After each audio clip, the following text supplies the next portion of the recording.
The first thing I've heard this week is the electric cars are now 3% of the fleet, like in US and China and Europe. There are 3% electric cars. And when I think about it, it's like, well, first year there was 1%, and then now it's 3% because 2% happened. It's been more, and then doubled again. Like, or no, it's maybe set to double again. They could go to 7% next. Will check me out in 1 year and we'll see if that's true. Whether 7% of the fleet will be electric. I mean, there's some impressive cars out there that aren't Teslas. There's the Jaguar, with Jaguar I-Pace, and the Renault Zoe, and the Chevy Bolt, and lots of others.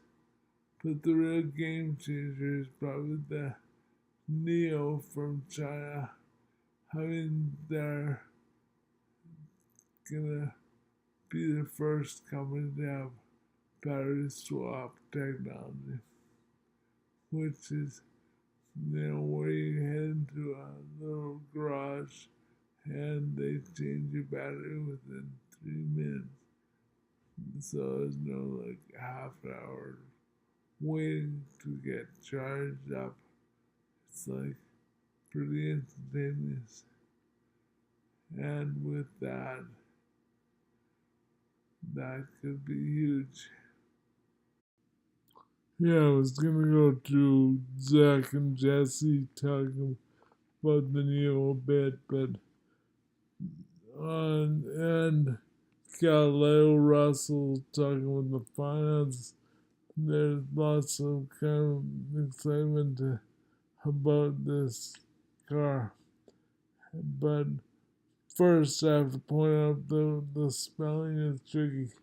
If you're looking up, it's N-I-O, not N-E-O. Like Tata, the company in India, has a car that's very similar name.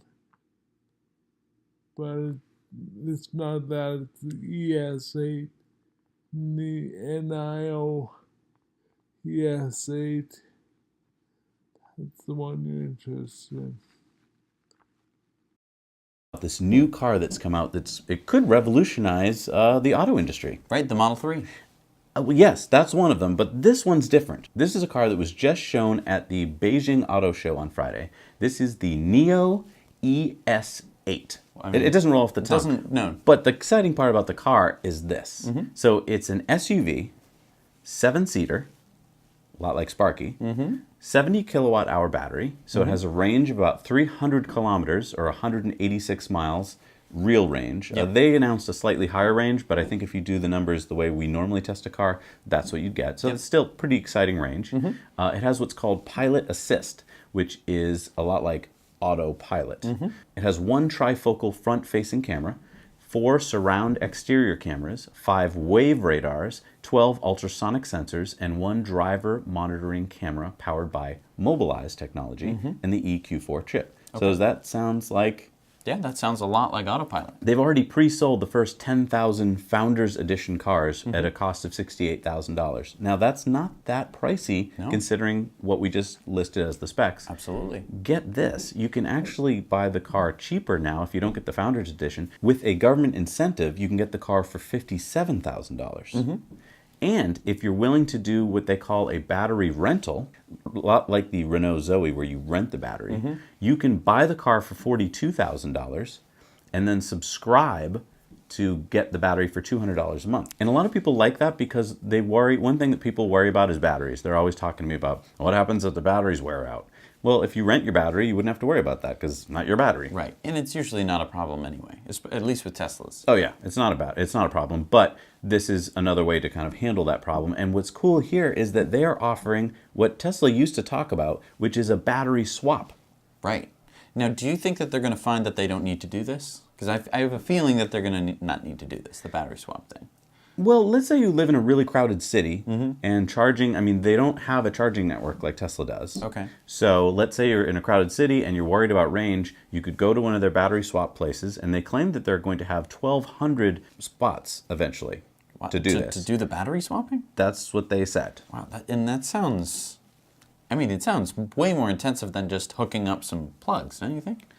Well, maybe not, because I mean, so they said it'll take only 3 minutes, so maybe it's just as simple as some kind of lift and unscrewing and then lifting. I mean, but that's a lot more infrastructure than plugs. Can we agree on that? Well, no, because I mean, if you have charging infrastructure, you've got to bring high utility wires and all this power, whereas this you could do in any old garage.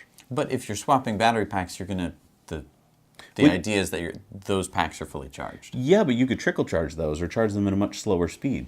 I suppose. I'm just saying, like, they don't all have to be charged in 10 minutes or something. You know what I mean? Okay. I don't know. This is their plan. Also, if that's a problem for you, they're going to have mobile charging vans that will come to you, and they'll be able to park next to you and charge 100 kilometers in 10 minutes. I think this is a pretty cool idea. And I think that maybe this could push Tesla back to thinking about doing battery swaps. I mean, a lot of people like the battery swap idea. I suppose, but then a lot of people didn't because they didn't like thinking that their battery was now disappearing and going somewhere else. Right, but if you were just renting the battery, that was when you owned it. I think see. if you're renting a battery and you no longer care whose battery it is, just need to get where you're going, then that takes all of the worry out of it. And then when new battery technology comes out, you're not worried that your car is obsolete. Interesting. Because let's face it, in the next 3 years or so, there's probably going to be either way better lithium-ion technology or there's going to be some kind of graphite solid-state battery. And I mean, I know the one thing I worry about if I'm buying a really expensive car is, oh, now I'm stuck with this old-fashioned battery. I suppose, but I mean, if you know what you're getting, I don't think that you should be so worried about it. I'm not, like, worried about it. Okay. I don't stay up at night worrying, but I think it could keep a lot of people from getting in. You know, we've talked about this before. There's a lot of people out there who say, I'm going to wait till you've perfected it. Today we're going to do an update on NIO, which is the Chinese electric vehicle startup. They just IPO'd on the New York Stock Exchange a couple of months ago. Originally made a video about them, was a little bit skeptical, just based on their financials. They had a bloated cost structure, were outsourcing manufacturing. The electric car business is super tough in general. They had barely any revenue. They were trading for billions and billions of dollars. So I just frankly wasn't that impressed. But the company has just reported its Q3 2018 financials about a week ago. I poured over the data, and by honestly, I've been blown away by the progress that they have exhibited in their business model in terms of the revenue, the financials, and orders, deliveries, and all of that. So let's get right into the results and see what's going on. So this is their consumer car, the only car in the market right now that you can buy. It's only available in China. It's called the ES8. Right now they are delivering the Founders Series, and so this is a 7-passenger SUV sort of Model XS competitor. This is the by-quarter deliveries and production numbers from NIO. So as you can see, they only delivered about 100 cars in Q2 2018, up to about 3,000, almost 300 in Q3 2018. Production ramped nicely as well. So now some more highlights from the quarter. NIO now has 12 open NIO houses and 9 open NIO pop-up houses in 19 cities across China. So these houses are basically what you'd see as like a Tesla retail store, essentially a very modern kind of Apple-esque, sleek retail design where they sell their cars, educate people about the products. I mean, they're going direct to consumer. They're replicating Tesla's business model in a lot of ways, and it's crazy to see how fast they've expanded. Already, about 19 stores there. They're also saying that they are on track to launch the ES6, a 5-seater version of their SUV, by the end of 2018. I got a little carried away there talking about the NIO, but it's really quite cool. I think the battery swap technology is huge. But anyway, the other thing I wanted to talk about was Mars. Like on Monday, the 26th of November, there's going to be a landing on Mars. And we'll be interested in that too. A company called Insight.